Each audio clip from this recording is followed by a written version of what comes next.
Praise the lord. యేసుక్రీస్తు ప్రభు వారి నామంలో మీకు వందనాలు, శుభాలు తెలియజేసుకుంటూ ఉన్నాను. ఇంత గొప్ప రక్షణ, ఎంతో గొప్ప రక్షణ అనే రక్షణలోని గొప్పతనాన్ని, ఔన్నత్యాన్ని మనము తెలుసుకుంటూ ఉన్నాం, ధ్యానించుకుంటూ ఉన్నాం. గత వీడియోలో మనం జ్ఞాపకం చేసుకున్నాం. ఎఫెసీయులకు రాసిన పత్రిక 1వ అధ్యాయము 4-6 వచనాలలో జగత్ పునాది వేయబడక మునుపే యేసు క్రీస్తు ప్రభువులో మనలను ఏర్పరచుకున్నాడు. ఎంత అద్భుతమైన ఏర్పాటు చూడండి. మానవ గ్రాహ్యం కాదు అసలు. అలాంటి ఏర్పాటు ద్వారా వచ్చిన రక్షణకు మూలము, కేంద్రము, ఆధారము, ఎవ్రీథింగ్ జీసస్ క్రైస్ట్, యేసుక్రీస్తు ద్వారా దేవుని ప్రణాళిక. ఈ సమయంలో మనము జగత్ పునాది వేయబడక ముందే ఏర్పరచుకున్న వాళ్ళము. రెండవదిగా ఈ రక్షణ మనకే విధంగా లభ్యమైంది, ఎక్కడ దేవుడు మనకు అంటే మనము అంటే యూదులం కాదు. యేసుక్రీస్తు ప్రభు యూదుడు, అబ్రహాము సంతానము యూదులు. అయితే దేవుడు ఆశీర్వదించింది, అబ్రహామును ఆశీర్వదించాడు. అబ్రహాము ద్వారా యూదులు ఆశీర్వదించబడ్డారు. మనము అన్యులము, యూదులము కాదు. మరి మనకెక్కడ ఏర్పాటు ఉంది? చూడండి, ఎంత అద్భుతమైన దేవుని ఏర్పాటు. ఆ రక్షణలోనికి మనల్ని తీసుకురావడానికి దేవుడు చేసిన ఏర్పాటును గమనించినట్లయితే, అబ్రహామును ఏర్పరచుకున్న రోజునే మనలను జ్ఞాపకం చేసుకున్నాడు. చూడండి, ఆదికాండము 12వ అధ్యాయం మొదటి 3 వచనాలు. యెహోవా, నీవు లేచి నీ దేశము నుండి, నీ బంధువుల యొద్ద నుండి, నీ తండ్రి ఇంటి నుండి బయలుదేరి నేను నీకు చూపించు దేశమునకు వెళ్ళుము. నిన్ను గొప్ప జనముగా చేసి నిన్ను ఆశీర్వదించి నీ నామమును గొప్ప చేయుదును.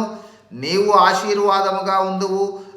నిన్ను ఆశీర్వదించు వారిని ఆశీర్వదించదను, నిన్ను దూషించు వారిని శపించదను. భూమి యొక్క, గమనించండి, భూమి యొక్క సమస్త వంశములు నీ యందు ఆశీర్వదించబడునని అబ్రాహాముతో అనగా, భూమి యందు సకల వంశములు నీ యందు ఆశీర్వదించబడుతుంది అనే విషయాన్ని ఆ ప్రారంభంలోని దేవుని ఏర్పాటులోనే అన్యజనాంగమైన మన ఏర్పాట్లను కూడా అందులోనే ఇంక్లూడ్ చేసి ఉంచాడు. అట్లాగే చూడండి, అట్లా ఆదికాండము 22వ అధ్యాయంలో అబ్రహాము కుమారుడైన ఇస్సాకును మోరియా పర్వతం మీద బలి ఇవ్వమని అడిగిన తర్వాత అబ్రహాము బలి ఇవ్వడానికి తీసుకుని వెళ్ళి బలికి సిద్ధమైన సమయంలో కత్తి ఎత్తినప్పుడు ఆ తర్వాత ఆపి దేవుడు ఆశీర్వదించిన ఆశీర్వాదాన్ని ఒక్కసారి గమనించండి. చూడండి, ఇక్కడ 22వ అధ్యాయము 18వ వచనం. మరియు నీవు నా మాట వినినందున భూలోకములోని జనములన్నీ నీ సంతానము వలన ఆశీర్వదించబడును. నా తోడనే ప్రమాణము చేసి ఉన్నానని యెహోవా సెలవిచ్చెను. అబ్రహాము ఇస్సాకును బలి ఇవ్వటానికి సిద్ధమైన తరువాత దేవుడు తనతో మాట్లాడిన మాటలు ఏంటంటే, నీవు నా మాట విన్నావు కాబట్టి భూలోకములో ఉన్న జనములన్నీ నీ సంతానము వలన, అంటే ఎవరు ఆ సంతానము? యేసుక్రీస్తు ప్రభువు.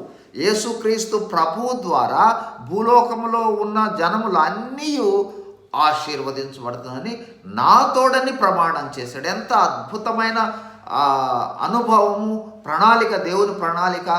ఎంత అద్భుతంగా ఆ ప్రణాళిక నుండి మనం రక్షణలోనికి వచ్చాం. ఇది మనం గమనించవలసింది. ఆ రక్షణ గొప్పతనాన్ని తెలుసుకోవాలి అన్నట్లయితే అది ఎట్లా మనకు వచ్చింది అనే గొప్పతనాన్ని, ఎంత అద్భుతంగా దేవుని ప్రణాళిక, ప్లాన్ ఉంది అనే దాన్ని గమనించాలి. చూడండి, ఇప్పుడు మరొక విషయాన్ని అంటే ఇక్కడ కన్ఫర్మ్ చేశాడు, అక్కడ ఆశీర్వదించాడు. 12వ అధ్యాయంలో 22వ అధ్యాయంలో కన్ఫర్మ్ చేశాడు. ఈ ఆశీర్వాద ఫలితంగా నీవు నేను మనందరం యూదులము కాని వారందరూ అన్యజనాంగం కాబట్టి మనం రక్షణ ప్రణాళికలోనికి వచ్చాం. అట్లాగే చూడండి, అదే విషయాన్ని మనము గలతీయులకు రాసిన పత్రికలో కూడా చూస్తాం. గలతీయులకు రాసిన పత్రిక 3వ అధ్యాయము 13-14 వచనాలు.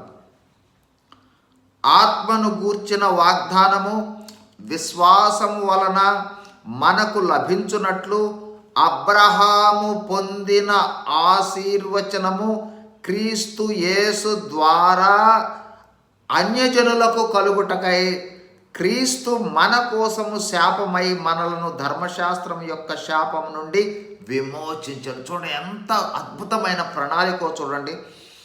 విశ్వాసము వలన మనకు లభించున్నట్లు అంటే కేవలం విశ్వసిస్తేనే చాలు రక్షణ లభించున్నట్లుగా అబ్రహాము పొందింది వచనము. ఆ ఆశీర్వచనము క్రీస్తు యేసు ద్వారా మనము పొందుటకై క్రీస్తు యేసు మనమంటే క్రీస్తు యేసు ద్వారా అన్యజనులకు అంటే అన్యజనులైన మనకు కలుగుటకై మన కోసం మళ్ళీ క్రీస్తు ప్రభువుని శాపగ్రాహి అయి కల్వరి శిలువలో మరణానికి అప్పగించడంతో పాటు ధర్మశాస్త్రం యొక్క శాపం నుండి కూడా మనల్ని అందరినీ విమోచించాడు. ఎంత అద్భుతమైన ప్రణాళిక గమనించండి. అదే అంత గొప్ప రక్షణ. ప్రతి విషయాన్ని జ్ఞాపకం చేసుకుంటే ఈ రక్షణకు సంబంధించి ఆ విధమైన ఆత్మీయ అనుభవంలోనికి వెళ్తే ఆ అద్భుతాన్ని మనము వర్ణించజాలమన్నమాట. మళ్ళీ ఇంకొక వచనం ఇక్కడ చూడండి, 3వ అధ్యాయమే గలతీయులకు రాసిన పత్రిక 3వ అధ్యాయమే 8వ వచనం. దేవుడు విశ్వాస మూలముగా అన్యజనులను అంటే నిన్ను నన్ను మనల్ని అందరినీ కూడా దేవుని ప్రణాళిక చూడండి. దేవుడు అన్యజనులను మనలను అబ్రహాంని ఏర్పాటు చేసుకున్నాడు. ఆ తర్వాత అబ్రహాము ద్వారా మనల్ని తీసుకుని వచ్చాడు. ఆశీర్వాదంలోనే మనల్ని ఉంచాడు. ఇప్పుడు చూడండి, దేవుడు విశ్వాస మూలముగా అన్యజనులను నీతిమంతులుగా తీర్చునని లేఖనము ముందుగా చూచి అంటే కేవలం నమ్మితే చాలు నీతిమంతులుగా తీర్చబడతాము అనే విషయాన్ని జ్ఞాపకం చేస్తూ ఉన్నాడు. నీ యందు అన్యజనులు అందరూ ఆశీర్వదించబడదురని అబ్రహామునకు సువార్త ముందుగానే ప్రకటించాడు సువార్త. ఏమిటి ఆ సువార్త? నీ యందు నీ సంతానము ద్వారా అన్యజనులు ఆశీర్వదించబడతారు. కాబట్టి ఇక్కడ తర్వాత అంటూ ఉన్నాడు 9వ వచనం చూడండి. కాబట్టి విశ్వాస సంబంధులే విశ్వాసము గల అబ్రహాముతో కూడా ఆశీర్వదించబడుతురు. కాబట్టి మనలను ఆ ఆశీర్వాదంలోనికి తీసుకొని రావటం జరిగింది. విశ్వాసము ద్వారా మనము కూడా ఎక్కడికి వచ్చాము? అబ్రహాము సంతానములోనికి వచ్చాము. అబ్రహాము పొందిన ఆశీర్వచనంలోనికి వచ్చాము. కాబట్టి ఆ విధమైన అనుభవంలోనికి మనము రావటం జరిగింది. ఆ విషయాన్నే పౌలు భక్తుడు 3వ అధ్యాయము 29వ వచనంలో రాస్తాడు. చూడండి, 3వ అధ్యాయము గలతీ 3వ అధ్యాయం 29వ వచనం. మీరు క్రీస్తు సంబంధులైతే ఆ పక్షమందు అబ్రహాము యొక్క సంతానమయ్యుండి వాగ్దానము ప్రకారము వారసులై ఉన్నారు. ఎంత అద్భుతమైన రక్షణ చూడండి. కేవలము క్రీస్తు యేసు సంబంధులు అయితే చాలు, మనము అబ్రహాము యొక్క సంతానంలోనికి వెళ్ళిపోతాము.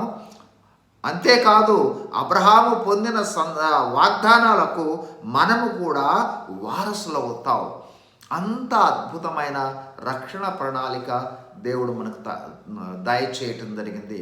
కాబట్టి ఈ సమయంలో జ్ఞాపకం చేసుకుంటూ ఉన్న విషయము, రెండవ ప్రాముఖ్యమైన విషయము, దేవుడు జగత్ పునాది వేయబడకు పూర్వమే ఏర్పరచుకున్నాడు. ఆ ఏర్పాటును అబ్రహాము ద్వారా యేసుక్రీస్తు ప్రభువుల్లో అన్యులమైన మనకు రక్షణను దయచేశాడు. కాబట్టి ఆ విధమైన రక్షణలోనికి వచ్చిన మనము ధన్యులము. ఇది గొప్ప రక్షణ, అద్భుతమైన రక్షణ, అమూల్యమైన రక్షణ. ఈ రక్షణ తెలుసుకునే కొద్దీ లోతైన లోతైన లోతైన అనుభవంలోనికి వస్తాము. మనం శక్తి కలిగిన వాళ్ళం అవుతాం, ధైర్యం కలిగిన వాళ్ళం అవుతాం. ఇంకా అనేక విషయాలు, మన స్వాస్థ్యము, మన మన భవిష్యత్తు, ఇవన్నీ కూడా ఈ రక్షణలోనే ఇమిడి ఉన్నాయి. అందువల్ల మనము అనేక రీతులలో ధైర్యవంతులము, శక్తివంతులము అవటానికి అవకాశం ఉంది. కాబట్టి ఆ విధమైన రక్షణలోనికి వచ్చిన మన కోసం యేసు ప్రభు రాబోతా ఉన్నాడు. రక్షింపబడిన మనము రాకడలో మధ్య ఆకాశంలోనికి ఎత్తబడతాం. అయితే ప్రియ సహోదరి సహోదరులారా, ఇంకా రక్షణ లేని వారికి సువార్త ప్రకటించవలసిన బాధ్యత మన అందరి మీద దేవుడు పెట్టాడు. మీరు సర్వలోకమునకు వెళ్ళి సర్వ సృష్టికి సువార్తను ప్రకటించుడి. అందరి కోసము యేసు ప్రభు త్యాగం చేశాడు. కేవలం సువార్త విశ్వసిస్తే చాలు, వాళ్ళు రక్షణలోనికి వస్తారు. ఆ విధంగా రక్షణ కార్యాన్ని విస్తరించడానికి మనమందరం కూడా సువార్తను ప్రకటించాలని మిమ్మల్ని అందరినీ కూడా బ్రతిమలాడుతూ ప్రార్థన చేసుకున్నాం. పరిశుద్ధుడైన మా ప్రియ పరలోకపు తండ్రి, ఎంతో గొప్ప రక్షణ, ఇంత గొప్ప రక్షణ ప్రభు, ఆ రక్షణలోనికి వచ్చిన మేము ఆ రక్షణను గురించి ధ్యానించుకుంటుండగా సహాయం చేయమని వేడుకుంటూ, రక్షణ లేని వారిని జ్ఞాపకం చేసుకునండి తండ్రి. అందుకొరకై మేము సువార్తను ప్రకటించినట్లుగా మమ్మల్ని ఏర్పరచుకోమని వేడుకుంటూ, ప్రభు చేరి వచ్చిన ప్రతి ఒక్కరిని కూడా మీ కృపా హస్తాలను చాపి వారిపై ఉంచి వారి ప్రతి అవసరతను తీర్చి సహాయం చేయమని వేడుకుంటూ, యేసు ప్రభు వారి నామంలోనే వందనములు చెల్లిస్తూ వేడుకొంచున్నాము తండ్రి. ఆమెన్. Praise the lord.